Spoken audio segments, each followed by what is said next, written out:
نمازوں کو مصیبت سمجھتے تھے یا پھر پڑھتے ہی نہیں تھے۔ پھر آپ صلی اللہ علیہ وسلم نے دیکھا کہ کچھ لوگوں کے آگے پیچھے کی دچھیاں لٹک رہی ہیں، یعنی چیتڑے لٹک رہے ہیں، اونٹوں کی طرح کانٹے دار جہنمی درخت چک رہے ہیں، زقوم کا درخت تو جہنم کے پتھر اور انگارے کھا رہے ہیں۔ جبرائیل علیہ السلام نے فرمایا یہ وہ لوگ ہیں جو اپنے مال کی زکوٰۃ نہ دیتے ہیں، اور اگر دنیا کے لیے چیزیں ان کے پاس ہوتے لیکن زکوٰۃ کے دن جب آ جائیں تو اس کے لیے ہیلے تلاش کرتے ہیں نا۔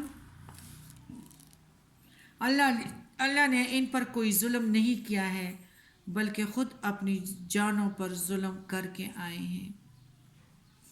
پھر آپ صلی اللہ علیہ وسلم نے ایسے لوگوں کو بھی دیکھا جن کے سامنے ہانڈی میں صاف ستھرا گوشت ہے اور دوسرے میں گندا گوشت ہے، یہ اس اچھے گوشت سے تو روک دیے گئے ہیں مگر سڑا بدبودار گوشت کھا رہے ہیں جس سے بڑی بدبو دور تک آ رہی تھی، اور اسی میں ہاتھ ڈال رہے تھے اور اس گند کو کھا رہے تھے۔ میں نے پوچھا یہ کون ہے، کس گناہ میں گرفتار ہیں؟ جواب ملا یہ وہ مرد ہیں جو اپنی حلال بیویوں کو چھوڑ کر حرام عورتوں کے پاس رات گزارتے تھے، اور یہ عورتیں ہیں جو اپنی خاوندوں کو چھوڑ کر اوروں کے ہاں رات گزارتی تھی۔ پھر نبی کریم صلی اللہ علیہ وسلم نے دیکھا کہ راستے میں ایک لکڑی ہے کہ ہر کپڑے کو پھاڑ دیتی ہیں، ہر چیز کو زخمی کر دیتی ہیں۔ آپ صلی اللہ علیہ وسلم نے پوچھا یہ کیا ہے؟ فرمایا یہ آپ صلی اللہ علیہ وسلم کی امتیوں کی مثال ہے جو راستہ روک کر بیٹھ جاتے ہیں۔ پھر اس آیات کو پڑھا۔ ترجمہ یعنی ہر راستے پر لوگوں کو خوفزدہ کرنا اور راہ خدا سے روکنے کو نہ بیٹھا کرو۔ پھر آپ صلی اللہ علیہ وسلم نے دیکھا کہ ایک شخص بڑا ڈھیر جمع کیے ہوئے ہیں جسے اٹھا نہیں سکتا، یعنی پھر بھی وہ بڑھا رہا ہے۔ پوچھا جبرائیل علیہ السلام یہ کیا ہے؟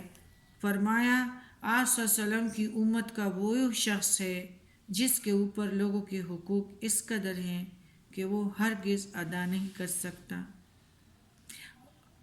تاہم وہ اور حقوق چڑھتا جا رہا ہے اور امانتیں لے رہا ہے، اور اسی مشکل میں یہ پڑا ہوا ہے اور اس بار میں یعنی بار کی مشکل میں یہ زندگی گزار رہا ہے۔ زندگی ختم نہیں ہوتی، نزاع کے بعد ہماری دوسری دنیا ہے، یہ انتظار گاہ ہے۔ پھر نبی کریم صلی اللہ علیہ وسلم نے کچھ اور لوگوں کو دیکھا کہ ان کی زبانیں اور ہونٹ لوہے کی کینچیوں سے کاٹے جا رہے ہیں، ادھر کٹے ادھر درست ہوئے، پھر کٹے پھر درست ہوئے، یہی حال برابر جاری رہی۔ پوچھا یہ کون لوگ ہیں؟ فرمایا یہ فتنے کے واعظ اور خطیب ہیں جو ایسے خطبے دیتے جس سے لوگوں میں فتنہ بھڑک اٹھے، آپس میں لوگ لڑے پڑے، جھگڑے ہوں، فساد ہو۔ پھر دیکھا کہ ایک چھوٹے سے پتھر کے سوراخ میں سے بڑا بھاری بیل نکل رہا ہے، پھر وہ لوٹتا جاتا ہے لیکن اس چھوٹے سوراخ میں بڑا بیل جا نہیں سکتا۔ پوچھا جبرائیل علیہ السلام سے یہ کیا ہے؟ فرمایا یہ وہ شخص ہے جو کوئی بڑا بولتا تھا، پھر اس پر نادم تو ہوتا تھا، پھر لوٹا نہیں سکتا تھا، یعنی بڑے بڑے دعوے کرتا تھا، بڑی بڑی باتیں بولتا تھا اور پھر اس کی شرمندگی ہوتی، لیکن بولی ہوئی بات واپس تو نہیں لی جا سکتی نا، اس لیے تو توبہ استغفار ہی کافی ہے اور ایسی باتوں سے اپنے آپ کو بچانا ہے۔ جو نبی کریم صلی اللہ علیہ وسلم نے جہنمیوں کے حالات دیکھے۔ نبی کریم صلی اللہ علیہ وسلم اس کے بعد ایک وادی پہ پہنچے، وہاں نہایت نفیس خوشگوار ٹھنڈی ہوا اور دل خوش کن معطر خوشبودار راحت سکون کی مبارک صدائیں سن کر آپ صلی اللہ علیہ وسلم نے پوچھا یہ کیا ہے؟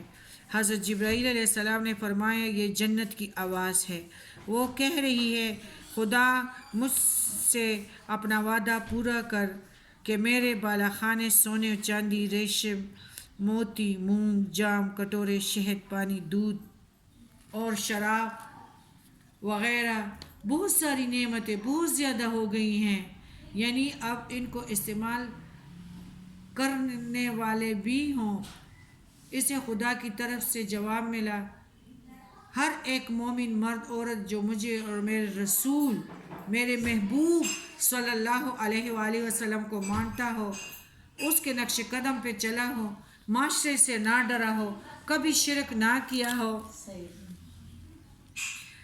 میرے برابر کسی کو نہ سمجھا ہو، وہ سب لوگ تجھ میں ابھی داخل ہوں گے۔ قرآن پاک میں بھی آتا ہے کہ چاہے کوئی مرد ہو یا عورت، جو بھی ایمان لا کر نیک عمل کرے، نبی کریم صلی اللہ علیہ وسلم کے سنت پہ چلے، وہ جنت میں داخل ہوں گے۔